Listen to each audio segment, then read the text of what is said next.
Gollnisch. Bonjour. Vous voici en 2018 au Parlement européen. Quel est votre commentaire sur l'actualité?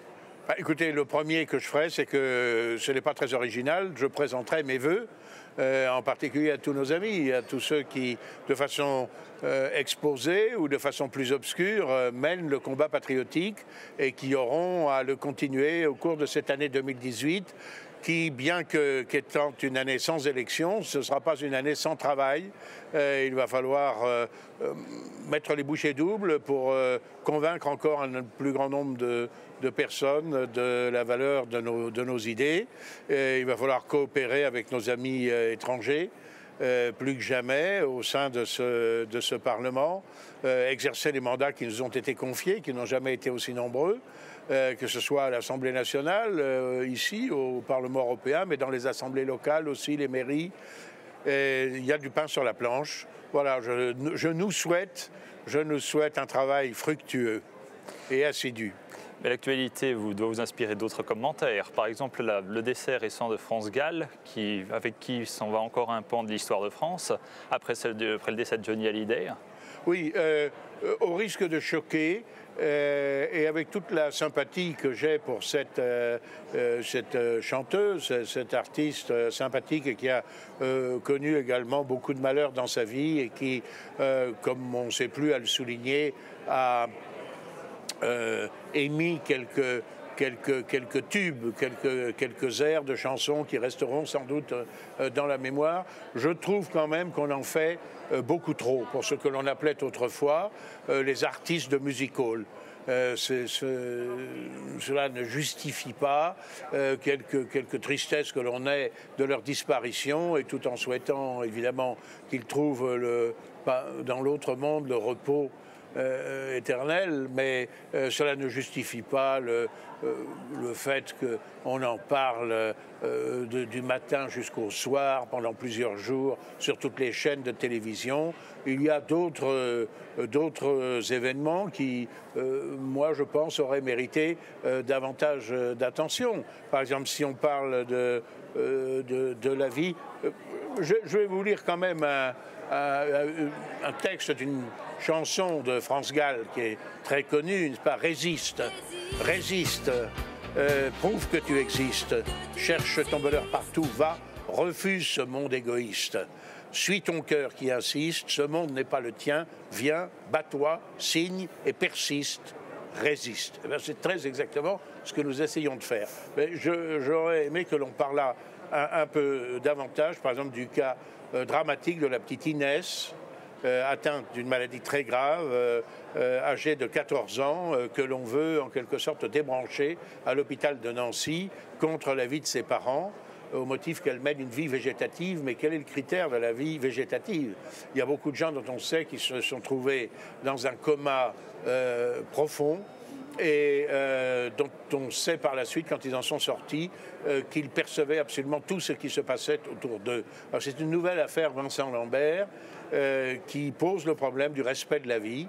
Et moi, j'aurais souhaité que l'on parlât davantage aussi de la décision du Conseil d'État qui prend la très lourde responsabilité de condamner définitivement à mort cette jeune fille. La marche pour la vie aura lieu à ce sujet le 21 janvier. Elle est peut-être plus proche de vos convictions dans l'actualité immédiate. Comptez-vous y participer?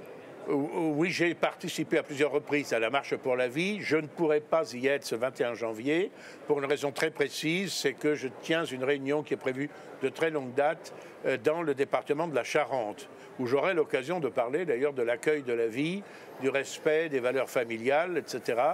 Mais je ne serai donc pas présent à Paris. Je crois savoir que, sous réserve de vérification, que le rassemblement se trouve porte Dauphine, je crois à 15h. 14h30. À 14h30. Je prodigue tous mes encouragements aux initiateurs de cette marche pour la vie, qui me paraît être une cause plus nécessaire que jamais, et pas seulement à la lumière de problèmes comme la PMA, la GPA, ou de problèmes de bioéthique comme la question dramatique que je viens d'évoquer en ce moment. Notre société baigne dans de ce que le pape Jean-Paul II appelait une culture de mort, et elle est à ce titre menacée de disparition. Par conséquent, cette initiative me paraît tout à fait nécessaire. Entre autres causes nécessaires à défendre, Bruno Gollnisch, êtes-vous devenu Charlie? Ah, on a En cet anniversaire de l'anniversaire Charlie Hebdo, vous aviez annoncé au moment de la tuerie que vous ne vous sentiez pas Charlie. Non, je ne suis pas Charlie et je ne le suis pas devenu. Je ne suis pas Charlie en ce sens que je condamne bien évidemment de la façon la plus vive, la plus claire, l'odieux assassinat des rédacteurs en chef de ce magazine, mais magazine dont je n'ai personnellement jamais partagé les valeurs, que l'on présente comme un parangon de la liberté d'expression. C'est une liberté d'expression qui s'exerçait à sens très unique, notamment dans la dérision la plus abjecte, par exemple, à l'égard du christianisme, bien sûr. Quand le dessinateur ciné d'extrême gauche s'est avisé de tourner sa dérision ailleurs, il a été promptement exclu de cette rédaction par, je crois, le directeur de l'époque, Monsieur Philippe Val. Je ne partage pas les valeurs de Charlie. Je ne suis pas Charlie, je suis Ahmed à la rigueur, ou je suis Clarissa.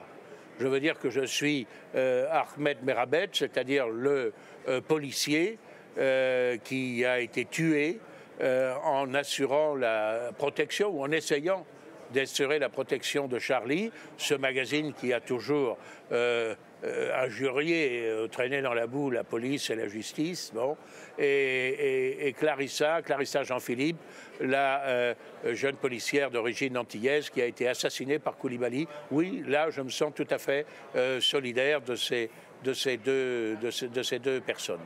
Très bien.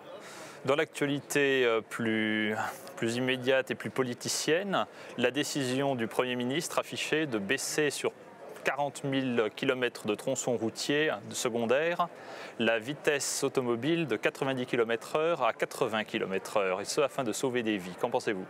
J'ai déjà dit tout le mal que je pensais de cette proposition. Et plus je l'étudie, plus j'en suis convaincu. D'abord parce qu'elle est évidemment dans la ligne de ce précautionnisme, ce refus de tout danger et de tout risque qui caractérise notre civilisation, et qu'elle procède d'un raisonnement imbécile. Parce qu'à supposer même que le fait de baisser la vitesse permette d'épargner des vies, à ce moment-là, il faut baisser la vitesse à 5 km/h. Comme ça, il n'y aurait plus de morts, si ce n'est peut-être les suicidaires qui iraient se placer d'eux-mêmes sous les roues d'une voiture. Il est certain aussi que si tous les avions restaient au sol, il n'y aurait plus d'accidents d'avion. Donc ça me paraît procéder d'un raisonnement absurde. Deuxièmement, la vitesse à 90 km/h, ça ne veut pas dire qu'on roulait tout le temps à 90 km/h sur les routes secondaires. Moi, je pratique beaucoup les routes secondaires parce que j'habite un village de 600 habitants, qui n'est relié au monde extérieur que par des départementales. Eh bien, je peux vous dire que tous les 200 mètres, il y a une limitation de vitesse. On entre dans une agglomération, il faut baisser à 50 ou à 45. Au cœur de l'agglomération, il faut rouler à 30. Ensuite, il y a un virage un peu sec, on est à 70, etc. Par conséquent, c'était une latitude qui était laissée en réalité dans les lignes droites. Deuxièmement, on se fonde sur une étude qui est une étude bidon et qui est une étude qui est restée secrète. Ce n'est pas moi qui le dis, c'est le deuxième personnage de l'État, M. Larcher, président du Sénat, qui demande en vain au Premier ministre de rendre cette étude publique. Cette étude procède d'un gigantesque bidonnage parce que on l'a faite sur un tronçon, sur des tronçons de route sur lesquels on a fait par ailleurs 18 millions d'euros de travaux. Alors on a noté une légère d'ailleurs amélioration, et encore, semble-t-il, les accidents se sont déplacés sur des voies parallèles.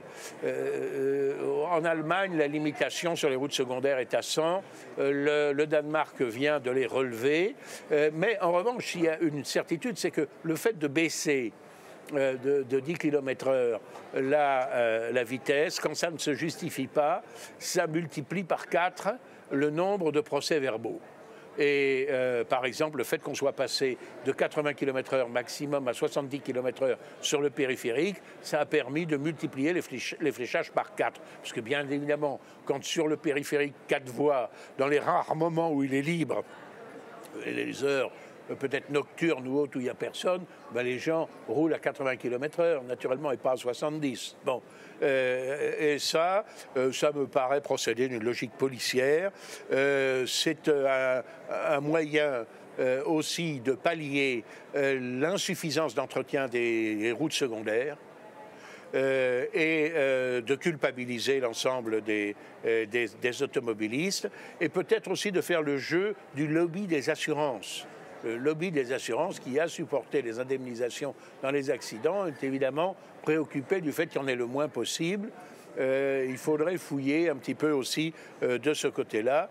Je pense que ça ne se justifie pas. Ce qui a permis de diminuer le nombre de tués sur la route, c'est la modification du comportement des automobilistes. Ce sont les aménagements qui ont été réalisés. Je vous rappelle que sur les voies sur lesquelles on roule le plus vite, à savoir les autoroutes, où la vitesse reste limitée à 130 à l'heure, eh bien, c'est là qu'il y a le moins de tués et le moins de blessés. Par conséquent, les véritables causes ne sont pas celles que l'on indique. Donc vous êtes opposé à une mesure qui serait capable potentiellement de sauver des vies et de rapporter des recettes à l'État. Je suppose donc que vous serez également opposé à la proposition obligatoire d'avoir désormais un logiciel de vérification de la TVA dans les tiroirs caisses. Oui, j'y suis opposé parce que, d'abord, le fait de remplir les caisses de l'État ne me paraît pas être une finalité en soi. L'État est au service des citoyens et pas l'inverse. Bon, et l'État prélève suffisamment dans absolument tous les domaines. D'ailleurs, une étude récente de l'INSEE vient de montrer que la pression fiscale, loin de diminuer, a augmenté, malgré les baisses annoncées par M. Macron, qui ne compensent pas, par ailleurs, par exemple, l'augmentation de la CSG, ni de certains droits indirects. Bon, en ce qui concerne le fait dont vous parlez, c'est-à-dire les caisses enregistreuses, c'est un véritable scandale parce que les caisses enregistreuses nouvelles qui seraient équipées de ce logiciel, elles ne seront pas données gratuitement aux commerçants et elles vont leur coûter au bas mot, pour celui qui n'a qu'une seule caisse enregistreuse, 1 000 €. Pour celui qui en a plusieurs, 4 000 ou 5 000 €. Alors les petits commerçants sont accablés de charges, accablés de tracasseries de toute nature, de bureaucratie, etc. Et il y a là une obligation nouvelle qui va être une charge supplémentaire pour eux. Je crois que ça risque d'être la goutte d'eau qui fait déborder le vase ou l'étincelle qui met le feu aux poudres, parce qu'il y a un ras-le-bol quand même général par rapport à toutes ces contraintes de l'État qui traite perpétuellement les citoyens, soit individuellement, soit les entreprises, comme des mineurs, comme des délinquants. Ça n'est pas la conception que j'ai de la chose publique. Pourtant, on impose de plus en plus, l'État impose de plus en plus sa volonté aux citoyens. On le voit par exemple pour la question de l'immigration. Alors en Allemagne, voyageons un petit peu en Europe. En Allemagne, il y a en Europe, pour faire plaisir à Madame Tesson, voilà, nous parlons d'un sujet européen. Encore que, excusez-moi de vous interrompre, mais la question de la limitation de vitesse, je viens d'évoquer plusieurs limitations de vitesse dans des pays d'Europe, et je suis moi-même membre de la commission des transports où je siégerai demain. J'ai donc aussi quelques qualités pour m'exprimer à ce sujet. Fermons la parenthèse. Alors, ne tessons pas cette question. En Allemagne, donc, une étude a été commandée par le ministère de la Famille et de la Jeunesse sur la relation entre l'immigration et la criminalité. Vous adhérez à ce principe? Et l'étude, comme par hasard, a déclaré qu'il y avait une corrélation absolument évidente, et même dans l'augmentation de la criminalité, il y a une proportion absolument considérable qui est due à l'arrivée de migrants. Mais ce n'est pas parce que forcément les migrants, etc., sont méchants ou sont mauvais. C'est parce que le déracinement et l'arrivée dans une société dont au départ on ne partage pas nécessairement les valeurs, mais qui vous a été présenté comme un Eldorado, mais qui bien souvent ne l'est pas, génère évidemment envie, rancœur le déracinement, la perte des valeurs du pays d'origine sans l'acquisition des valeurs du pays d'accueil, c'est un facteur générateur de criminalité, quelle que soit l'origine des uns ou des autres. Mais si vous faites ce constat-là en France, eh bien, serait-il parfaitement scientifique, serait-il parfaitement argumenté? Vous avez toutes les chances de vous retrouver devant la 17e chambre du tribunal correctionnel. C'est-à-dire que nous vivons, à cet égard, dans une véritable omerta. L'omerta, c'est le fait des mafieux qui nous gouvernent peut-être, ou nous ont gouvernés, en tout cas. Est-ce que cela ne relève pas des fausses nouvelles, des fake news? Dieu merci, Emmanuel s'en occupe et il a des projets glorieux pour la France. Oui, ça, je dois dire que j'ai été absolument indigné par cette prise de position du président de la République. Parce que vouloir instaurer un ministère de la vérité, c'est véritablement orwellien, au sens de George Orwell, l'auteur de ces écrits qui préfigurent la société totalitaire dans laquelle nous tendons à vivre avec un ministère de la vérité. Parce que qui va définir ce qu'est une fake news? Moi, je peux vous dire que les fake news, autrement dit les informations mensongères, d'abord, dans notre législation actuelle, il y a parfaitement de quoi les contester. Si vous m'injuriez ou si vous me diffamez, j'aurai en vertu de l'article... je ne sais plus le combienième, 13 je crois, de la loi du 29 juillet 1881 sur la presse, la possibilité de vous attraire devant les juridictions correctionnelles. Première chose.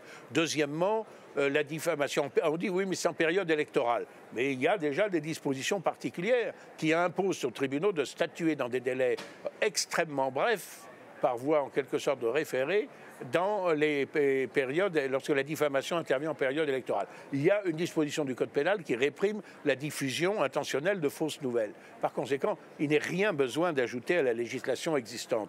Mais surtout, encore une fois, quelle arrogance! Qui va dire ce que c'est que les fake news? Alors on dit par exemple fake news de complotisme. Moi je suis complotiste, moi. Je considère qu'il y a des complots. Et même que dans la mesure où d'ailleurs où il ne se cache même pas, on peut peut-être ne pas parler de complot. Mais ce qui est extraordinaire, c'est de voir M. Macron qui dit qu'il veut lutter contre le complotisme et qui dans le même temps nous affirme qu'il y a un complot en quelque sorte pour noyer de fake news, de fausses nouvelles, tout ce qu'on appelle la blogosphère, Internet, etc. En réalité, ce que vivent très mal les dirigeants politiques et plus encore les dirigeants médiatiques, les propriétaires de journaux, leurs rédacteurs, c'est qu'il y a maintenant des moyens de communication qui leur échappent, qui sont à la disposition de n'importe quel citoyen qui peut ouvrir du jour au lendemain, sans que ça coûte grand-chose, son propre blog, comme l'on dit, et qui peut raconter ce qu'il veut sur Twitter, sur Internet, etc. Et alors là, c'est dangereux. Vous faites de la publicité pour votre blog aussi, où on trouve effectivement un certain nombre d'informations. Tout à fait, oui, oui. Oui, on trouve des commentaires qu'on ne trouve pas forcément ailleurs, absolument. Et alors, je dois dire, le plus extraordinaire, c'est la réaction de certains médias, je pense à YouTube ou à Facebook, qui, pour exercer la censure qu'on les presse d'exercer, ont recours à des journaux. Alors, par exemple, on a lu comme ça que Facebook s'était adressé au journal Le Monde. Et ce n'est pas un hasard, puisque M. Coderniou, je crois, est administrateur dans l'un et dans l'autre journal, et que tout ça va donner lieu à des échanges financiers intéressants pour les uns comme pour les autres. Alors c'est Le Monde qui va exercer le ministère de la vérité sur Facebook. Le Monde qui prétendait que l'arrivée des Khmers rouges à Phnom Penh était une libération, quand on sait que ça a été une déportation massive de la population qui a laissé sur le carreau un très grand nombre de gens morts, assassinés, que ça a été l'assassinat méthodique des malheureux dirigeants cambodgiens qui s'étaient réfugiés à l'ambassade de France et qui ont été livrés à leur bourreau par Jacques Chirac. Eh ben, c'est le journal Le Monde, où ce sont des journaux qui nous ont présenté les autopsies réalisées sur les cadavres dans la morgue de Timisoara comme des tortures de la Securitate. Ce sont les gouvernements qui sont plus sérieux, dira-t-on, que les particuliers. Mais le gouvernement des États-Unis est entré au cours du siècle dernier 6 fois en guerre. 6 fois sur la base d'une fake news. Fake news d'origine gouvernementale. Je vais vous en donner d'ailleurs, la liste de mémoire. La guerre contre l'Espagne a été déclenchée à partir d'une explosion qui est survenue sur un cuirassé américain, le Maine, dans les eaux de Cuba, à l'époque colonie espagnole. on a mis cette explosion sur le compte d'un sabotage venant de l'Espagne. C'était purement et simplement un accident, mais ça a permis de faire la guerre à l'Espagne, de faire main basse sur Cuba, sur les Philippines, etc. Bon, l'entrée dans la Première Guerre mondiale, je me réjouis que les Américains soient entrés à nos côtés lors de la Première Guerre mondiale. C'est à propos, ce qui a motivé l'opinion, c'est le torpillage par un sous-marin allemand du paquebot américain Lusitania, dont on a prétendu que c'était un paquebot qui ne transportait que d'innocents civils, des femmes, des enfants désarmés, etc. On sait aujourd'hui que ce paquebot était bourré de munitions jusqu'à la gueule, qu'en violation de leur neutralité, les États-Unis livraient à la Grande-Bretagne. Bon, l'entrée en guerre des États-Unis au cours de la Deuxième Guerre mondiale, là aussi je me réjouis qu'ils soient venus en quelque sorte à notre secours, mais on a ameuté l'opinion américaine en faisant croire que le Japon était entré en guerre sans déclaration de guerre. En réalité, les plénipotentiaires japonais qui venaient apporter la déclaration de guerre, on les a fait poireauter plusieurs heures au secrétariat d'État américain en attendant que les hostilités aient commencé. La guerre du Vietnam, le président Johnson a intensifié l'engagement américain à partir d'un incident dit du golfe du Tonkin, au cours duquel on a prétendu que les Nord-Vietnamiens avaient attaqué des navires américains. C'était faux. La première guerre du Golfe, pour faire basculer le Sénat américain qui ne voulait pas entrer en guerre, on a prétendu que les soldats de Saddam Hussein en Irak avaient débranché les couveuses des nouveau-nés à Kuwait City. C'était un mensonge d'État commandé à une agence de publicité qui avait embauché la fille de l'ambassadeur du Koweït et un dentiste libanais, je crois, ou tunisien, je ne sais plus, pour monter cette affaire. Et la deuxième guerre du Golfe, chacun se souvient du secrétaire d'État américain Colin Powell brandissant au Conseil de sécurité de l'ONU la fiole censée contenir une arme de destruction massive, un poison extrêmement violent, et qui en réalité ne contenait que du pipi de chat. Voilà. Alors, vous comprenez, quand on voit ça, on se dit qu'il y a sans doute des informations erronées qui circulent quand elles viennent de particuliers, mais moi je n'accorde pas plus de crédit aux informations qui viennent des États.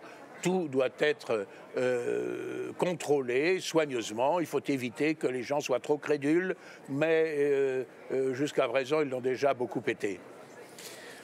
Alors, vous faisiez allusion à la commission transport à laquelle vous appartenez, et qui se réunit demain. Vous appartenez aussi à la délégation pour les relations avec la Corée. Et il y a en ce moment, ça bouge. Ça bouge en Corée, oui, je me réjouis de cette détente que personnellement j'appelais de mes voeux entre les deux Corées. Moi je crois que les États-Unis ont malheureusement un intérêt au maintien de la tension en Corée. Je ne dis pas qu'ils en sont responsables. Le régime nord-coréen n'est pas au-delà de tout reproche, tant s'en faut, bien sûr. Mais je crois que c'est la bonne voie, que les deux Corées négocient et qu'on évite de part et d'autre les démonstrations militaires, aussi bien les manœuvres américaines en Corée du Sud que les tirs de fusées expérimentaux ou les essais atomiques en Corée du Nord, et après tout que les deux Corées se réunissent et discutent, même si, encore une fois, je sais bien que cela a été tenté à plusieurs reprises et que cela a malheureusement échoué. Mon hostilité à l'égard du communisme reste absolument intacte, mais encore une fois, elle ne me paraît pas être une raison suffisante pour déclencher une guerre qui serait effroyable pour tout le monde. Et puis, il y a aussi, ça bouge beaucoup dans la région, il y a la visite de M. Macron en Chine, plein de bonnes intentions, puisqu'il dit que la route de la soie doit fonctionner dans les deux sens. Autrement dit, qu'il serait bon que notre balance commerciale cesse d'être déficitaire à l'égard de la Chine et que celle-ci observe un peu les règles qui sont celles des autres. Très bien, acceptons-en l'augure, on verra. On verra si les commandes mirobolantes qu'on nous fait miroiter se traduisent effectivement dans la réalité et surtout si elles sont pérennes ou si ça ne va pas se traduire par une ponction sur notre savoir-faire qui va alimenter l'industrie chinoise. Nous verrons ce qu'il en sera. Bonne Ganesh, merci. Merci à vous.